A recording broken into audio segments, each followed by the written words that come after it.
je pense que bu ñu xoolee 2000 ba 2021 tey jii avancées yi nga xamante ni jot nañ ko am en termes d'acquis de liberté et de la démocratie ici au Sénégal tey jii bu ñu demaatee ba tey jii manifester boo defee sa déclaration on peut encore une fois rappeler contexte bi ñu nekk mais tey jii gis nañ comme ni ko professeur waxee jigéen ñi nga xamante ni jàpp nañ leen ñu rappeler ko mooy jigéen ñi nga xamante ni dañ doon soutenir Ousmane Sonko tey jii ñu am retour de parquet depuis vendredi lañ leen jàpp.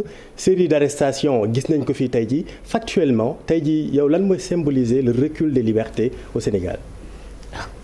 recul des libertés yi mooy d'abord boo xoolee tey boo génnee nga xool alkaati yi ni ñu baree tu as l'impression d'être dans un état policier il faut éviter ça man d'abord loolu moo ma jëkk a frappé su ma ñëwee rond-point yi foo dem nga foog et puis nga gis kii kaar yi arrêté te je dis mais jaru ko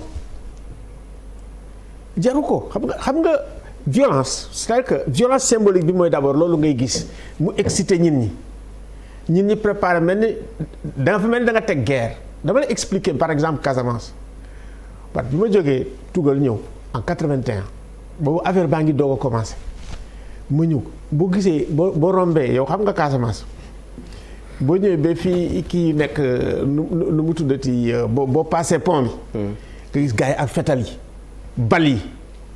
laa ilaaha illa boo demee port bi mos nañ dem port rek gars yi olumee ñi nii lañ def mais après ils l'ont enlevé c'est-à-dire que tu installes la guerre soo indee matériau boobu aussi tu installes tout de suite tu fais une sécurité d'État. Oui. Et c'est trop fort donc benn. il faut ñu bañ a jox l'impression que dañu am kii policier. de deux mooy brutalité policière yi. voilà dama tiit parce que lii dafa beesaat y a des gens yoo xam ne maa leen gis ñuy joxe ay témoignages ni dañu recevoir ay électrochoc. maintenant ministre de l'intérieur suy publier su fekkee ne présomption de torture la doone am na ay espèces de société civile yu naan am na torture déedéet danga naan dégg naa ni loolu la convention des Nations Unies wax bu amee présomption rek damay ubbi enquête. c'est automatique.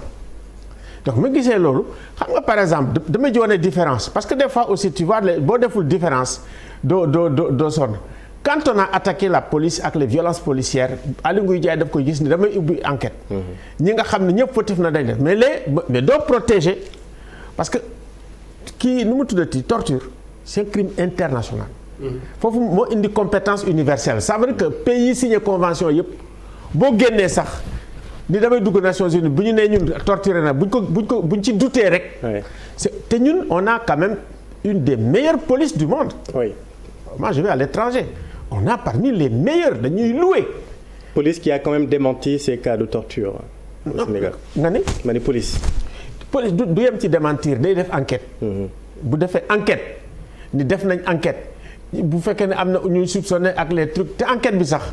mais justice moo ko war a def. présomption de culpabilité ci torture rek la am. parce que en temps de guerre sax accepté wuñu ko torture di am. donc y a loolu am na. ñaar mooy li Penda di wax man bi ma déggee affaire bi j'ai dit mais xanaa ñun léegi suñu état bi dafa kannasu. xam nga ay égout ak toilette li tax mu am ñu koy tëj mu nekk toilette fee pour bañ affaire yi gilli. mais quand tu ouvres les égouts tu ouvres loolu moo tax sutura bi am solo lool. il y a des questions bu fekkee ne ci ñun ci suñu société mënoo ko porter. je le sais parce que moi je travaille sur le Mali. il y a beaucoup de violences basées sur les genres. ak beaucoup de viols. mais ñun dañuy def pression pour que magistrat yi mais pour ñu juger femme bu ñu violer rek problème la donc sexe tabou la. donc même niñ ci doxale nii pour man il faut ñu def extrêmement attention parce que suñu société bi réaction bi ñun ñi am ak indignation bi ak colère bi ak traumatisme bi sax laay wax. gisuma ko woon ci yeneen événement yi.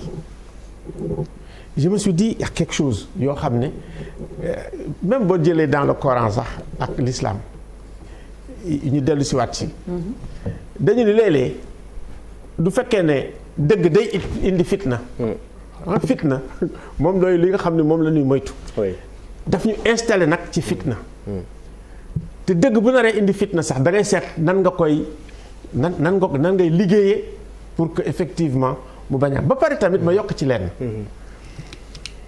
suñu justice du Sénégal rek mais la plupart de nos justices africaines francophones amuñu capacité bu fekkee ne am na un opposant bu ñu jugé ñu jox ko dëgg. ce qui fait que aussi dañu war a def sax Nations Unies benn kii sur ça rien que sur ça sur toute l'Afrique. Oui. Mais boo jëlee Afrique yëpp nga ci temps yi élection yi.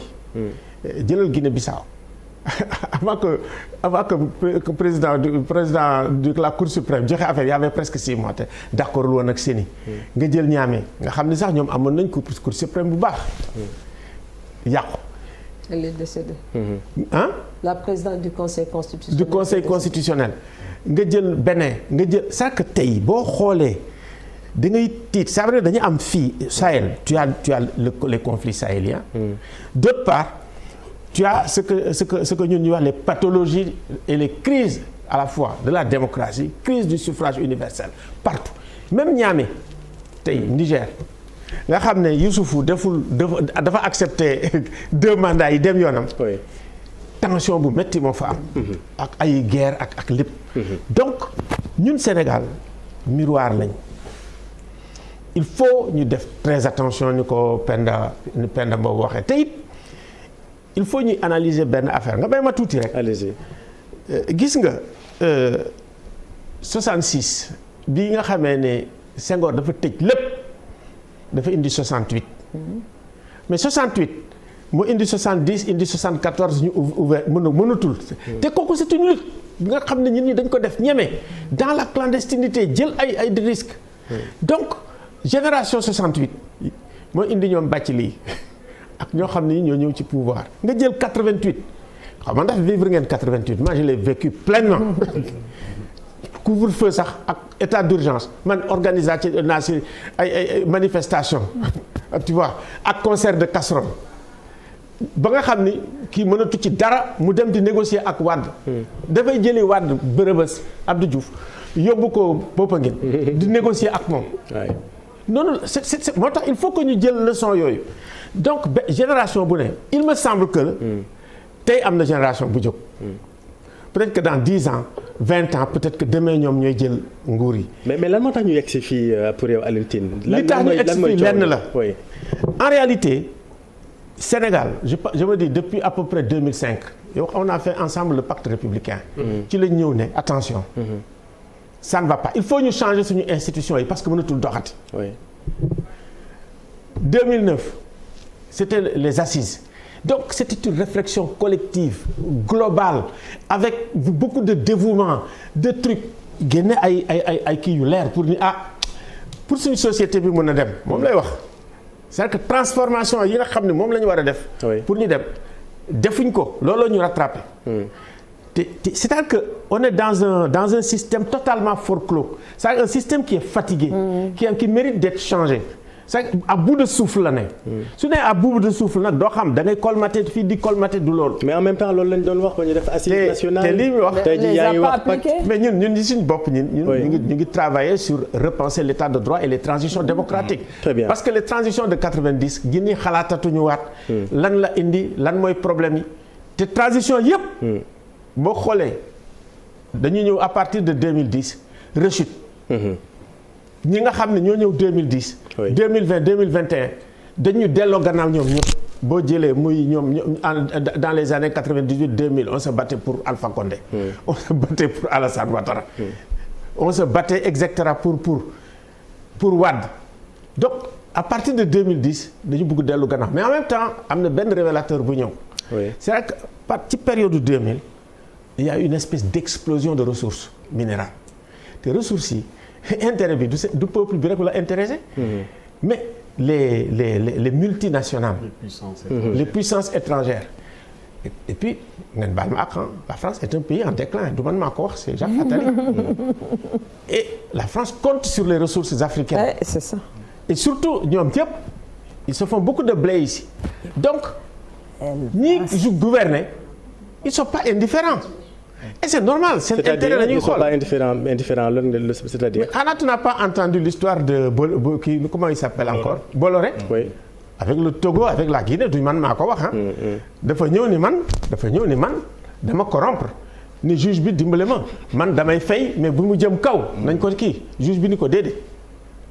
te ak ay président africain la. du ay lu révélation yu may def lu am la. mais il me semble que loolu nag dañ ci war a jàng ñun tam ça veut dire que suñu alal. ak nit ñi suñu doxalin du ñun rek la intéressé na ñeneen du ñooñu rek de mais dama ci yokk jihadiste yi. bu ñuy gis ñuy xeex di xuloo. suñu institution di nasax. ñu frotté wu les mains seet ñun nam la ñuy duggee donc nous avons intérêt ñun africains yi. sénégalais yi ne benn. juste ci exemple boobu muy joxe. da ngay gis ni problème institution.